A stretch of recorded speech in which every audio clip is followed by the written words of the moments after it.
Welcome back to my channel, the Tavneet Kaur, the Study Corner. Learning is priceless. Before starting with the video, I would like to introduce you guys myself. I am Tavneet Kaur, a class 11th student.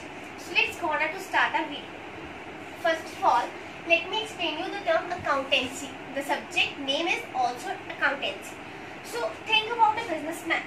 Think about a businessman.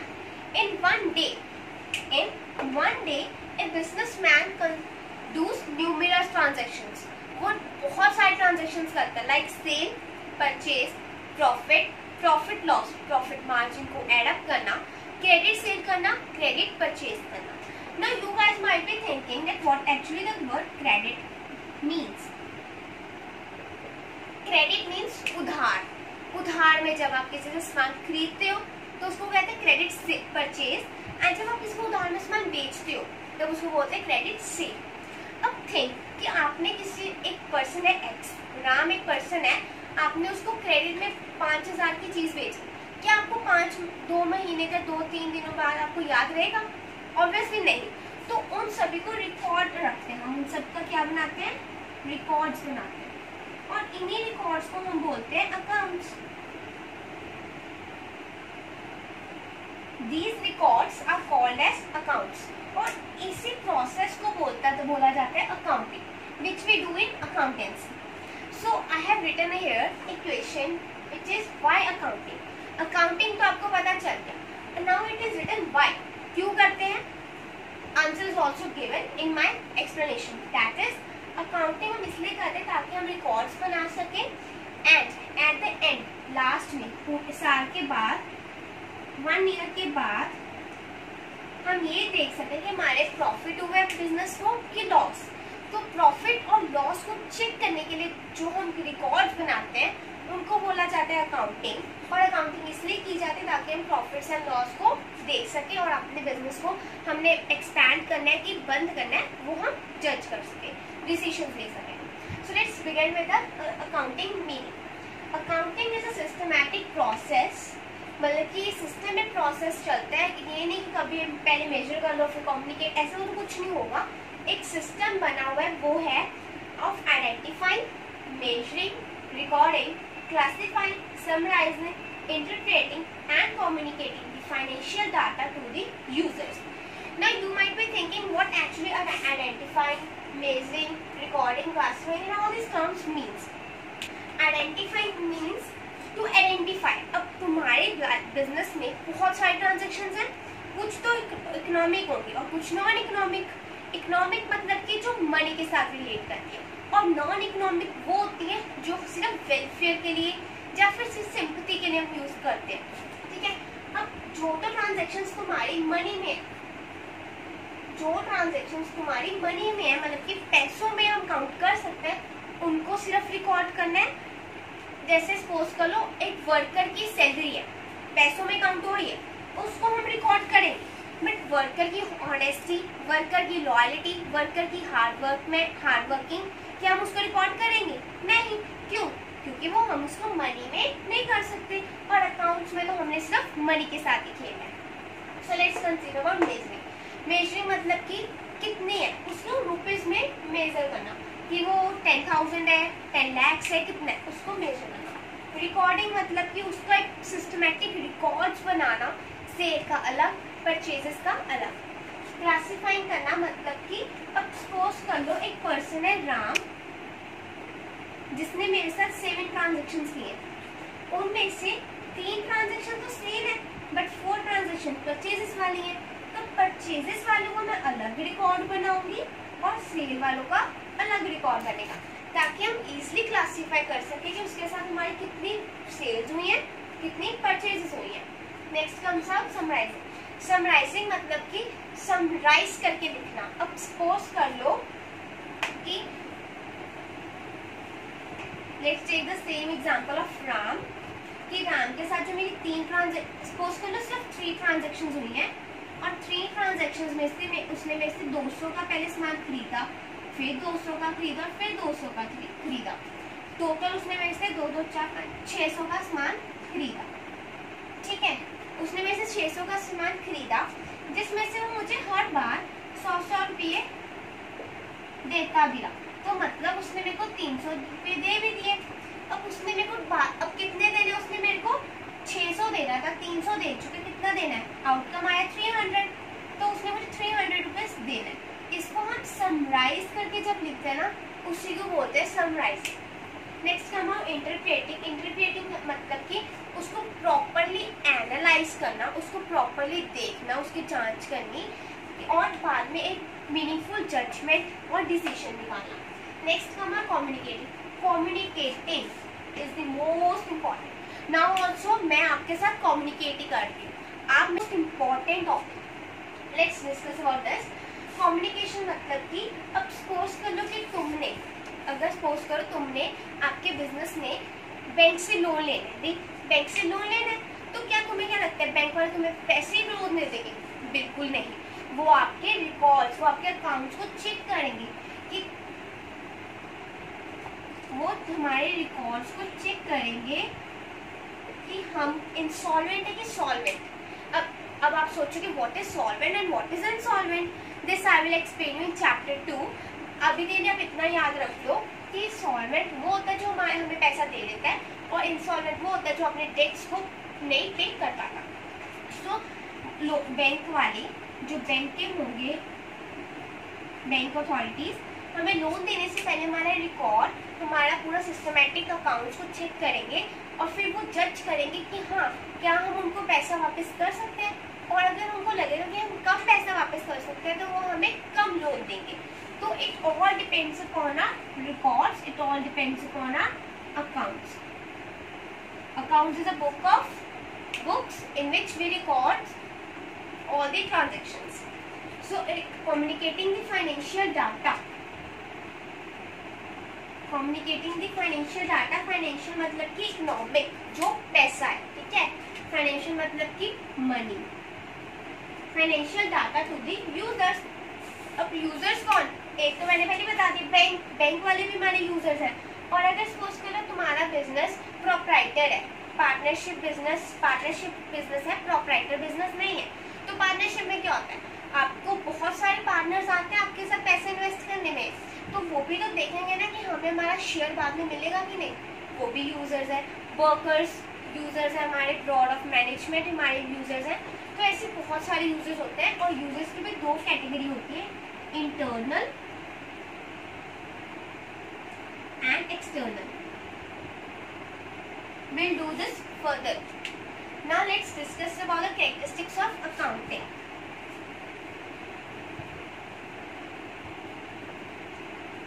So let's discuss about the characteristics of accounting. First and most important character is that accounting is art as well as science. वो art भी है और science भी है। अब you might be thinking कि वो science कैसे है एंड वो आर्ट भी कैसे है।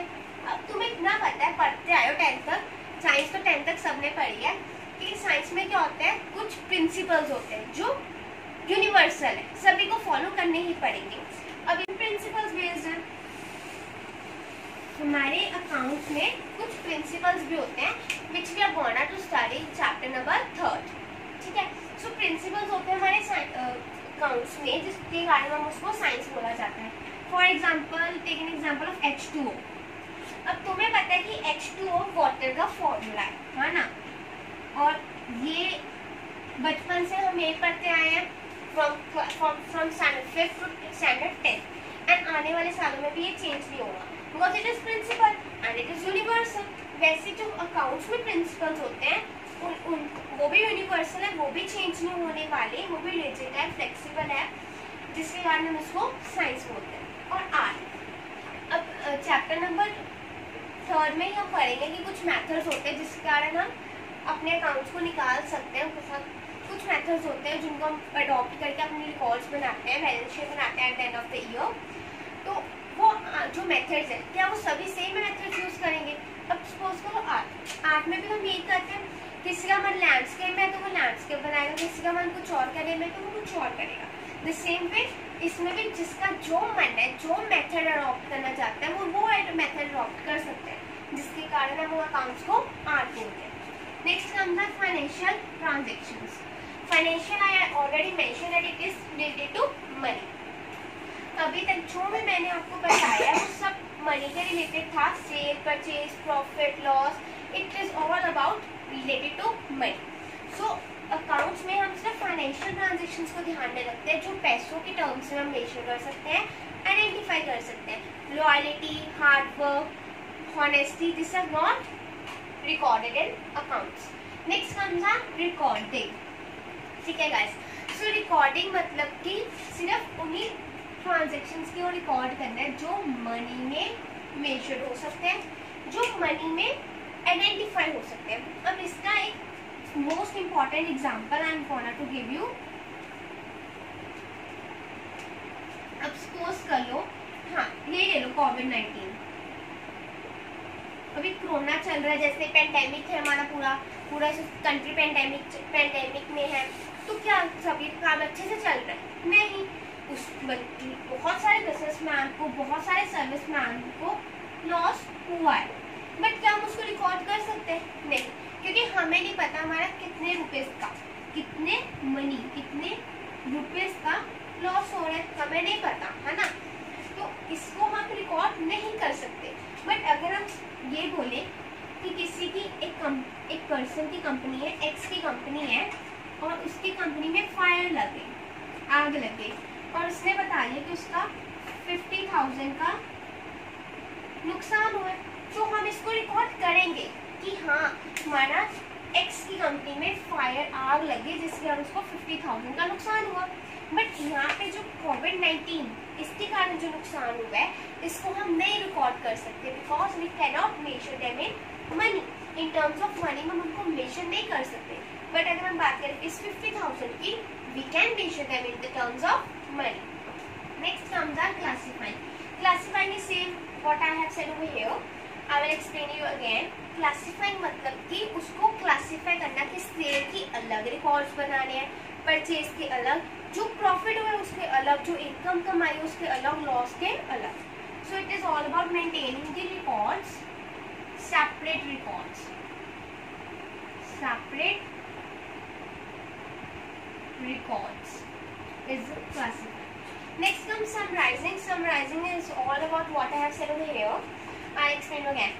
Summarizing मतलब कि हमने उसको summarize एक short form में बना के लिखना है, ताकि पढ़ने वालों को easily understand हो जाए. अब मैंने ऐसे बोला था आपको कि राम ने मुझे 600 देने हैं, जिसमें से वो मुझे 300 दे चुका ऑलरेडी, तो अभी उसने मुझे कितना देना है? ऑब्वियसली 300. उसने मुझे अभी 300 ही देना है, तो हम रिकॉर्ड्स में राम के आगे सिर्फ 300 मेंशन करेंगे कि उसने हमें 300 देने हैं जो क्रेडिट पे हैं, ना कि हमें पूरी स्टेटमेंट मेंटेन करेंगे, बिकॉज समराइज करना है, उसको इजीली अंडरस्टैंडेबल बनाना है. इंटरप्रेटिंग मतलब कि उसको अच्छे से एनालाइज कर लो, उसको अच्छे से जांच कर लो, उसको देख लो, ताकि हम प्रॉपर डिसीजन ले सके, परफेक्ट जजमेंट कर सके अपनी कंपनी की, और ये भी एनालाइज कर सके कि हमारी कंपनी के पास कौन से एसेट्स हैं, कौन सी लायबिलिटीज हैं, जिसके कारण हमारी कंपनी को नुकसान हो रहा है या फिर प्रॉफिट हो रहा है. Next comes communicating is again a sale which we need to communicate with others like banks, employees, our partners, our shareholders. So communicating means अपने रिकॉर्ड्स को किसी और को दिखाना, जिसका वो हक बनता है उसको दिखाना. ठीक है. So this is all about the meaning and characteristics of accounting. Now आज एक और छोटा सा टॉपिक करते हैं.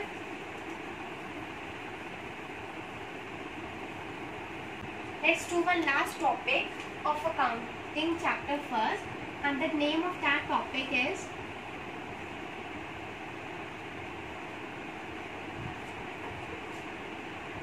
branches of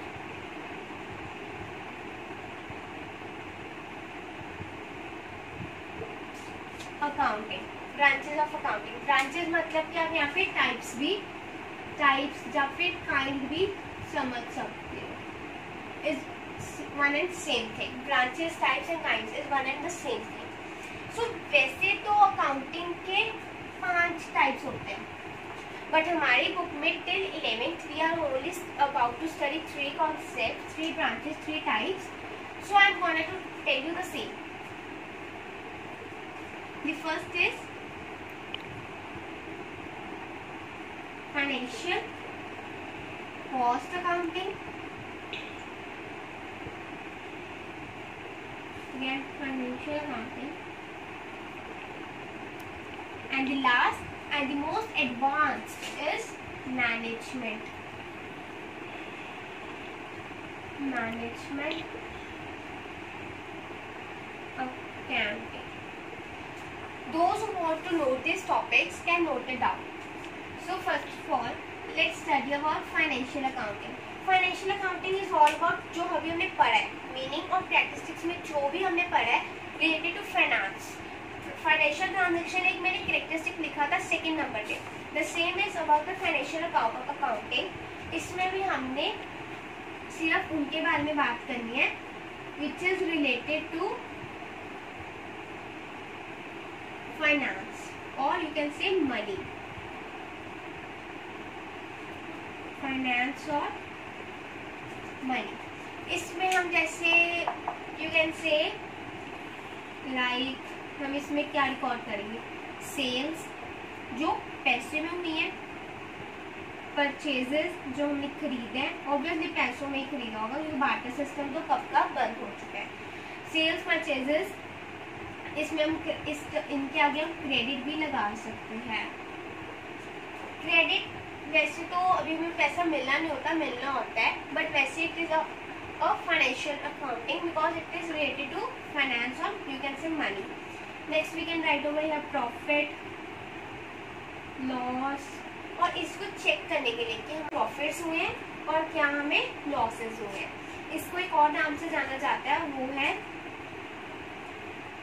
trading and profit loss statement.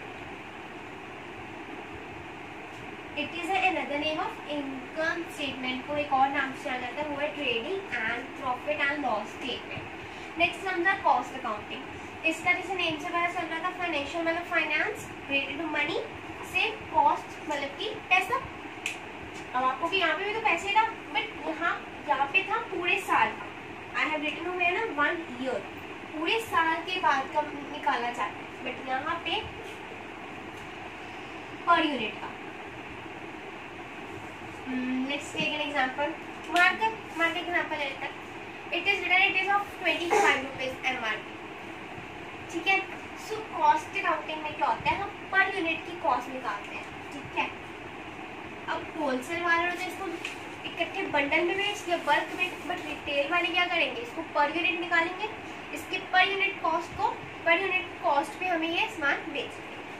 ठीक है. अब सपोज करो मैंने एक शैम्पू का पाउच लेना मैंने, तो उसके मैं पर यूनिट पे उसको कॉस्ट दूंगा रिटेलर को, जिससे मैं खरीदूंगा शॉपकीपर से, जिससे मैं खरीदूंगी उसको मैं पर यूनिट एक शैम्पू के 1 यूनिट की प्राइस दूंगा. ये तो नहीं कि मैं उसको बल्क में दूंगा मनी. तो कॉस्ट अकाउंटिंग में हम किसको ध्यान में रखते हैं, पर यूनिट, सिंगल चीज, एक single. Next comes on management accounting. I already mentioned that it is a most advanced accounting which helps a lot in business. ठीक है. So what is actually management accounting? Management accounting. आपके school में management है, like in my school also. अब हम बोलते हैं कभी कि मैनेजमेंट अच्छी है, कभी बोलते हैं मैनेजमेंट अच्छी नहीं है. मैनेजमेंट मतलब कि वो ग्रुप लोगों का जो बताते हैं कि हमारे कंपनी में, हमारे स्कूल में, हमारी ऑर्गेनाइजेशन को कौन कौन से डिसीजंस लेने चाहिए, कौन कौन सी प्रॉपर जजमेंट करनी चाहिए. तो it is all related about decision making. It is all related about decision making proper judgements,